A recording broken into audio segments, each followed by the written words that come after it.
Good afternoon po sa inyong lahat. Ito po ang ating dapugan na itatanim natin bukas. Ito po ay 13 araw na pagkatapos nating ibinudbod dito sa ating dapugan. Yung nasa kaliwa natin ay SL39, nasa kanan po natin ay RC402. Yan, makita ninyo parang pantay na sila sa paglaki. At may mga flag dip, ayun, sisimula nang tumaas, mas mataas dun kasi sa karamihan.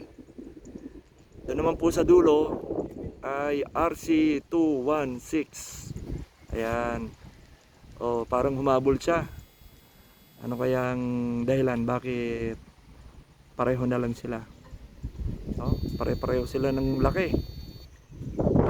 RC216 sumabol dito sa RC402 at SL39. Ayan.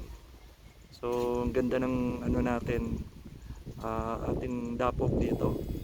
At bukas ay tataniman natin. Ngayon, kukunin naman natin ang soil pH level nito. Tingnan natin kung pwede na siyang taniman bukas, no? Ayan.